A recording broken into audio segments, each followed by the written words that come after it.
o PCC começa com essa característica de ser extremamente violento, cara, porque o PCC é meio que a definição de crime organizado, não é? Organizado mesmo, a parada parece uma empresa, né? Explora oportunidades e tudo mais.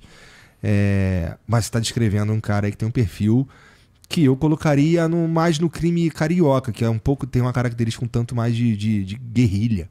A menos que eu esteja falando uma puta merda. Pode ser que eu esteja falando uma puta merda também. Não. Mas assim, como é que esse cara e como é que a influência dele dentro desse conselho que cria o PCC, cara? Tá. Você falou interessante aí, a definição de crime organizado, cara, é realmente 2 ou mais pessoas que se organizam para cometer um crime, e aí o crime passa a ser mais sofisticado, passa a atingir um novo patamar.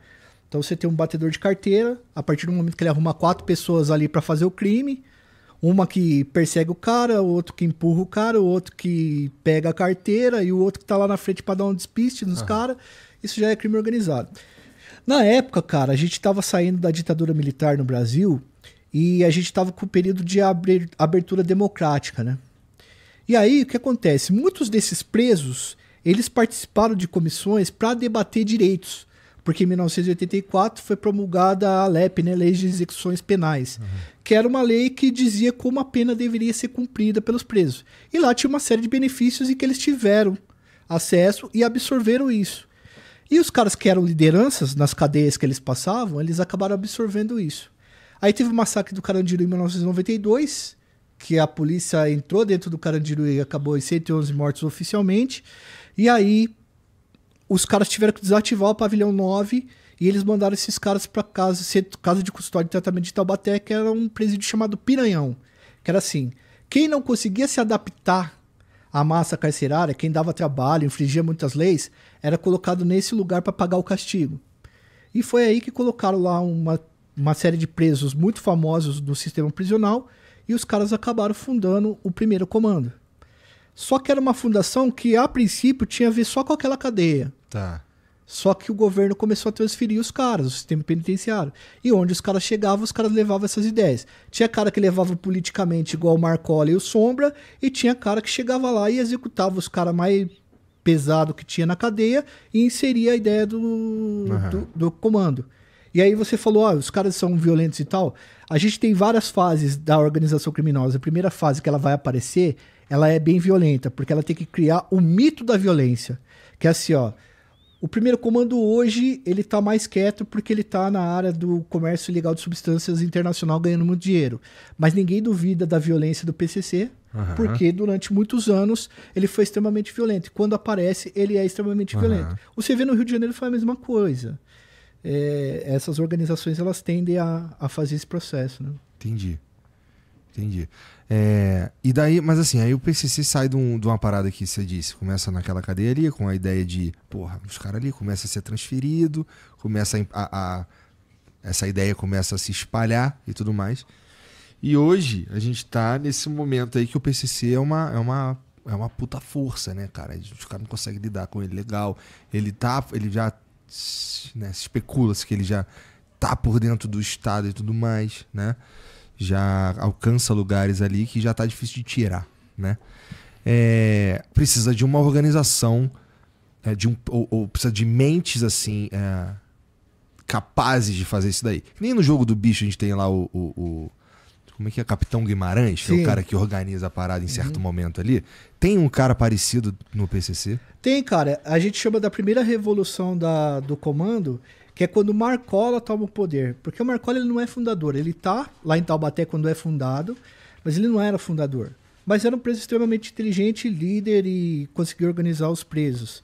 E aí chega um momento em que o Geleão e o Cezinha, que eram os dois principais líderes, lá em 2004, por aí, 2002, 2003, eles começam a folgar muito tomar decisões erradas. E aí começam os primeiros questionamentos e desgastes desses fundadores. E o Marcola, os caras mandam executar a esposa do Marcola, a ex-esposa do Marcola, e o Marcola se junta com outros presos famosos na época, Birosca, o Soriano, que é o Tiriça, todos esses caras que agora estão brigando, e os caras dão um pé no Geleão e no Cezinha, expulsam eles do comando, eles têm que ir para uma outra cadeia lá, E aí o Marcola faz essa revolução e toma o poder. Revolução do ponto de vista que a gente tá falando de mudar tudo radicalmente.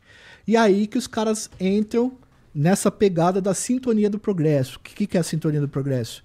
É uma ala organizada só para mexer com comércios ilegais de substância, seja nacionalmente ou internacionalmente. E aí entra GG do Mangue, que é um cara muito famoso nessa área, o Paca, Birosca, uma série de caras que é tipo a segunda geração da organização criminosa, que esses caras que vão mexer com esse empreendedorismo e assim, expandir demais. Eles tomam tanto Santos quanto a fronteira do Brasil e Paraguai e fazem todo esse processo na Esse bala. é o trabalho deles. O trabalho deles é fazer esse comércio aí rolar.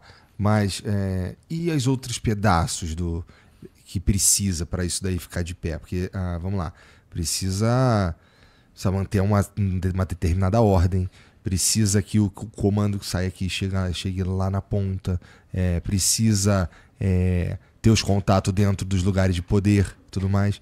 Isso daí é uma outra galera ou é tudo emana do mesmo lugar? Não, cara, é que a sintonia do progresso, o que ela faz, Igor? Ela faz uma mudança de patamar na organização. Porque a partir do momento que você consegue vender pó, por exemplo, vamos lá, se você for hoje em Porto Quijarro, na Bolívia, você pega 1 quilo de pó a $1.000. Eu posso ir lá, você pode ir lá. Quer dizer, a gente não pode fazer isso porque é crime, tá ligado? Mas não precisa ser o Superman para buscar. Os caras buscam 1 quilo de pó lá e vendem para fora do país. Esse quilo de pó entrando ali mais ou menos no porto da Holanda, na Bélgica, a mais ou menos 30 mil euros. Porra. 40 mil euros. Se mandar para a Austrália, para a Oceania ou para lugares onde a legislação é mais pesada, você pode até angariar 100 mil euros. Ou 100 mil dólares. Quer dizer, 100 mil dólares, né? Na Ásia seria, lá na Oceania, em vários espaços, ou no Oriente Médio, seria em dólar, porque é commodity, né? Commodity brutalmente lucrativo. Pô, mas é brutalmente lucrativo. E aí você tem um sistema da organização que você tem os caras que participam dali, que eles podem fazer uma logística gigantesca. Isso não é novidade, já tinham outros barões que faziam isso. Só que a organização criminosa foi lá e eliminou os caras, entendeu? E aí começou a fazer isso e eliminaram os caras também da Baixada Santista. Quem não topou entrar foi executado, entendeu? E aí muda de patamar. Aí, entrando na sua questão, os caras conseguem organizar todo o sistema, porque primeiro eles fazem uma constituição, né? De organizar a cadeia. Então, antes da organização criminosa, do primeiro comando, era muito difícil você pagar uma pena. Você poderia entrar na cadeia e ser executado no mesmo dia. Ficou mais burocrático isso, porque os caras instituíram... Já existiu faxina, mas os caras instituíram a disciplina do comando com os faxinas, que são os caras que fazem... Trocam uma ideia dentro do presídio. Então aconteceu uma briga entre 2 presos. Pô, tu pegou meu cigarro, eu não gostei, a gente tá brigando, vamos trocar facada. Você não faz mais isso. É chamado um cara e vocês vão debater ideia, e aí os caras vão definir qual que vai ser o castigo, quem tá certo, quem tá errado no debate de ideias. O que acontece é que muita gente parou de morrer. E aí a galera foi aderindo e aceitando. E esses presos que colocavam isso, que era da organização, eram presos respeitados. Mano, e aí, desde a última, que quem dá as ordens lá é a Sintonia Geral Final, né? Que é um grupo de caras que acabam mandando em todo o sistema, né? Tem quantas etapas isso aí? Sintonia Geral... Sintonia o quê?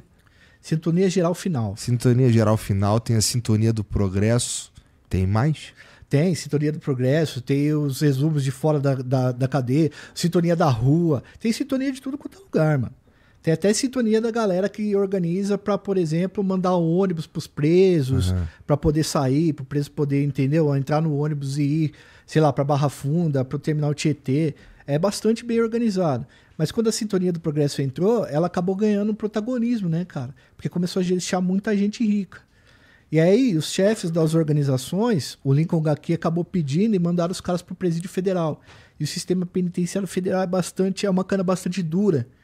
Então, enfim, os Sintonias Gerais Finais estão lá e tem uma galera que tá na rua, que tá organizando e tocando as coisas, entendeu? Entendi. E pelo que você tá falando aí, o troço é construído de uma maneira que, assim, se você tá falando aqui pra mim é porque não é segredo, né? Tipo, certo. A polícia sabe, todo mundo sabe disso daí. Todo mundo que quiser saber, consegue saber. Sim, né? Tem pesquisa sobre isso, Exato. Profundas. Tudo. Exato. E, pô, já que os caras sabem e tudo mais, e não consegue terminar, e não consegue parar com isso daí, significa que a gente já tá num estágio que, assim, cara, tem jeito?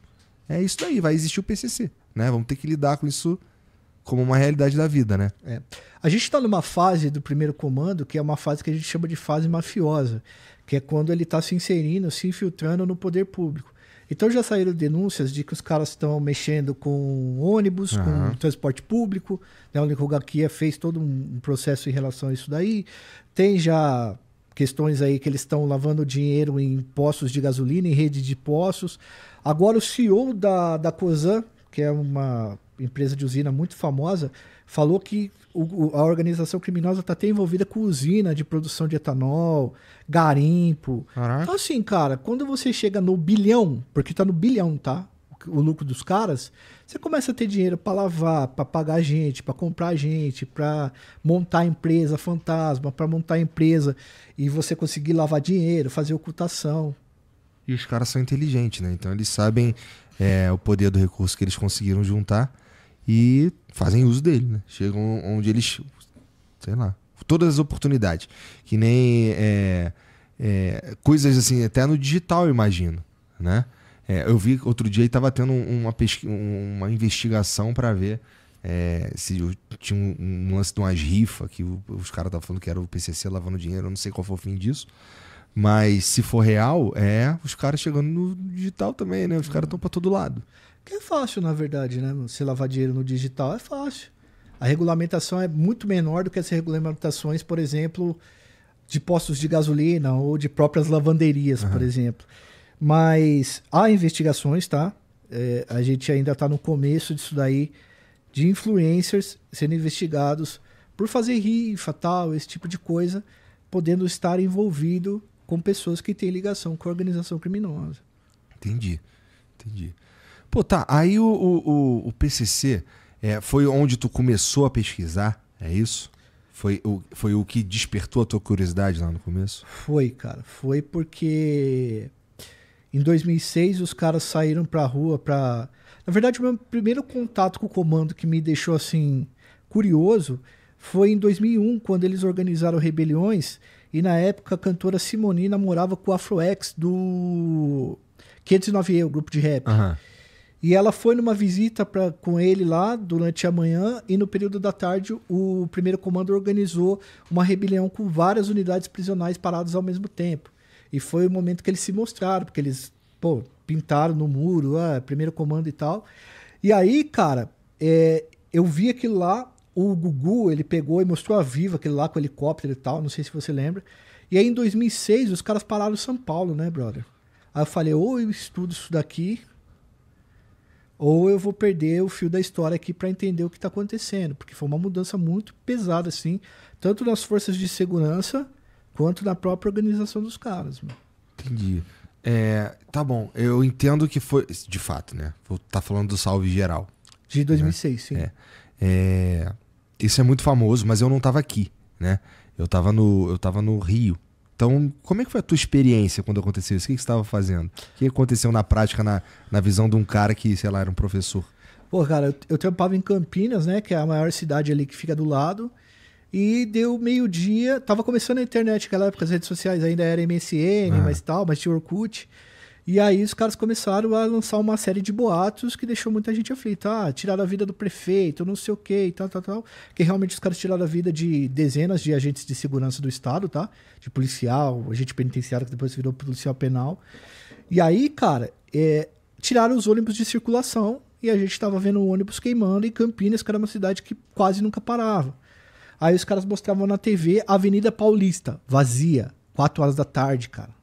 Como você viu isso? Então, a capacidade dos caras em rede de causar pânico às forças de segurança e às pessoas comuns, para parar o centro, talvez o maior centro econômico do Brasil, aquilo não é qualquer coisa, entendeu? Não é qualquer coisa. E aí você começa a perceber que o negócio é louco mesmo. Tu acha que hoje em dia, em 2024, os caras têm interesse ou força ainda para fazer algo parecido? A guerra gera muito espólio, cara. Perde muito dinheiro. Quando você consegue estabelecer numa atividade, a última coisa que você quer é briga, velho. E briga grande contra o Estado, que é alguém que você não vai poder vencer. Então os caras estão bem pianinho, tranquilo, porque a não ser o racha que eles tiveram lá, né, das lideranças finais, mas de resto a galera do Progresso continua trabalhando, né? Esse racha aí aconteceu há quanto tempo? Cara, aconteceu no ano passado, no final do ano passado. Ah. O Marcola, ele sempre se... Assim, ó, o conselho final da organização criminosa, segundo o Ministério Público e a Justiça, é tomado de igual com todo mundo ali. São tipo 9, 10 caras, não se sabe exatamente quantos são, mas eles fazem as votações finais para os rumos que o negócio vai tomar. Aham. E o Marcola, ele sempre teve um peso maior nisso daí. E uma galera começou a questionar ele na liderança, que é normal. Morreu um preso que era muito famoso no sistema penitenciário, que todo mundo gostava, que era o Birosca, né, o Edilson Barbosa. Edilson Pereira, acho. Bom, Morreu de quê? Foi Birosca. assassinado. Foi executado. Tá. E ele andava espalhando que o Marcola tava... a esposa do Marcola tava falando demais e tal. Ele foi executado. Aí fizeram um plano de 60 milhões para tirar o Marcola, sendo que os outros líderes estão presos também junto. Então começou a ter um desgaste. Aí teve um julgamento do Tiriça, Roberto Soriano, que ele estava sendo julgado por ter mandado executar policiais penais federais. Tá? Uma psicóloga que trabalhava na Polícia Federal, na Penitenciária Federal, e um outro agente, o Belarmino. E aí, cara, mostraram um áudio do Marcola falando que ele não era psicopata como o Tiriça era. Então isso meio que quebrou a defesa do Tiriça. Porque foi usado pela promotoria assim, ó, se o Marcola tá falando que o cara é psicopata, e aí isso foi a gota d'água e os caras romperam. E aí saiu um salve expulsando o Tiriça, o Andinho e o Abel Vida Louca, que são 3 chefes muito conhecidos e perigosos. E aí começou uma treta entre os caras. O que a gente tá vivendo agora. Que a gente tá vivendo agora as escuras, né? Porque a gente acaba não vendo as coisas acontecendo. Na prática, não tem. Ainda não teve. A gente ainda não viu uma repercussão disso daí na rua. Não, um executado aqui, um outro executado ali, algumas alterações em algumas áreas, mas o negócio continua funcionando porque a galera continua cheirando e os caras continuam trazendo. Entendi. Entendeu? Entendi. Aí, você que tá assistindo esse vídeo aqui no Talk Flow, Dá pra você virar membro, cara, do Flow agora. É um botãozinho do lado do botão de se inscrever. A gente faz um programa semanal só pros membros. Olha. Então fique esperto aí. Se quiser virar membro, tá bem aqui do lado. É mó merreca, custa menos de R$8, irmão.